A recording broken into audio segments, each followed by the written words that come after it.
Hey guys, welcome back to the channel. Today we'll be talking about news surrounding developments to the digital pound and what this means for Quant. On the 9th of February, the Bank of England released details in regards to minutes of the CBDC Technology Forum. Details provided by the Bank of England entail developments surrounding the incorporation and vision surrounding CBDC initiatives.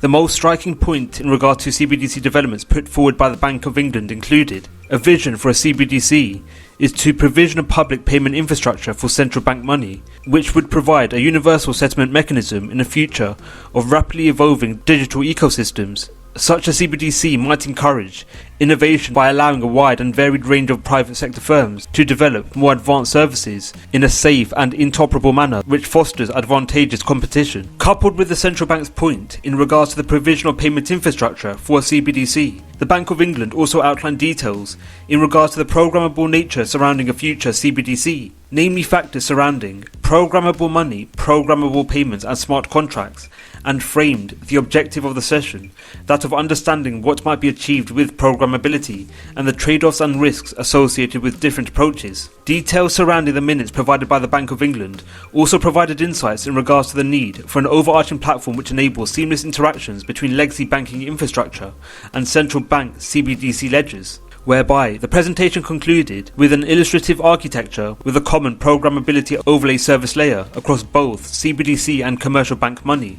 The central bank's CBDC ledger and the commercial bank's ledger would interact with the ecosystem through APIs. The presentation suggested that programmability could be implemented in the overlay layer in either a centralized or distributed manner. Entities implementing programmability in the overlay layer would need to comply with agreed common data or process standards and core ledger APIs, but could use different technologies to do so. The need for an overarching layer which will enable the seamless interaction between central bank infrastructure and commercial bank money, as indicated by the minutes provided by the Bank of England, will ensure that monetary actions involving CBDCs will not be limited, especially in cases surrounding potential interactions between CBDCs and legacy banking sectors.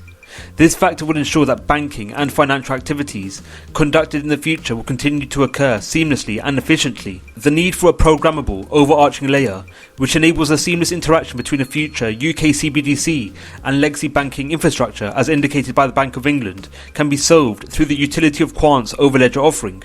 Overledger provides the potential to enable the seamless transfer of datasets, be it between DLTs and legacy networks or between legacy networks. Such measures can be achieved through such networks being able to interact and plug into overledger at a given time. The connectivity of such networks with overledger will enable the fluid and secure transfer of datasets between networks. The seamless ability for networks to interact with overledger could be leveraged in instances surrounding interactions between CBDCs and core legacy banking infrastructure, whereby datasets, in this case monetary value, could be seamlessly exchanged between a CBDC ledger and legacy banking networks.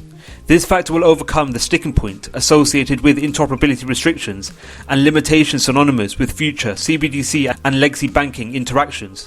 With Quant being a member of the Digital Pound Foundation, which sees the fintech company providing support for the implementation of a well-designed digital pound and digital money ecosystem, the Bank of England and political figures in the UK are well aware of Quant's offerings, namely overledger.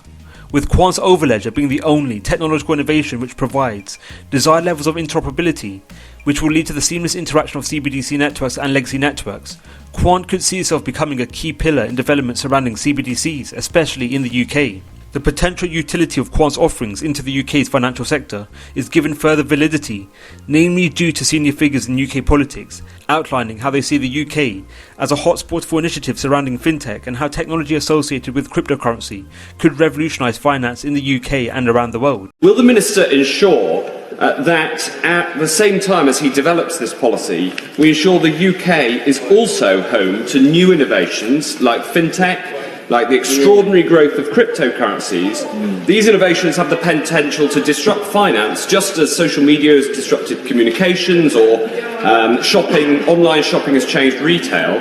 And post-Brexit, the UK has the chance to be the home of fintech, which can not only be an economic driver, but also help to cut fraud and financial crime because of the transparency that it brings. So will you make sure that we get this right and make sure new legislation is fit for the future so Britain can be home of this revolution?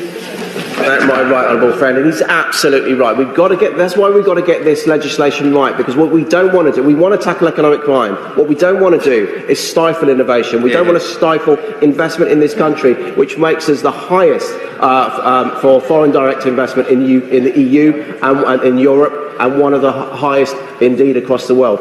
Because this is a great place to do business, to set up, grow and scale companies. As well as Quant providing the potential to improve local financial infrastructure, Quant's offerings, namely overledger, could also lead to improvements in cross-border payment actions involving different national CBDCs.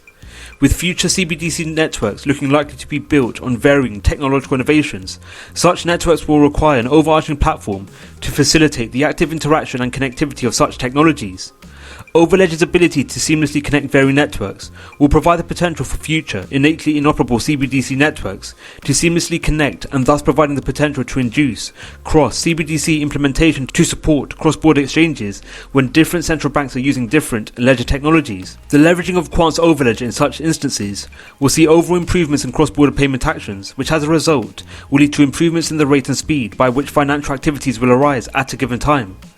What are your thoughts on Quant? Is Quant the best option for CBDCs? Let us know your views in the comments below. Become a Crypto Clan member by joining us on Telegram and Twitter, where we talk all things crypto.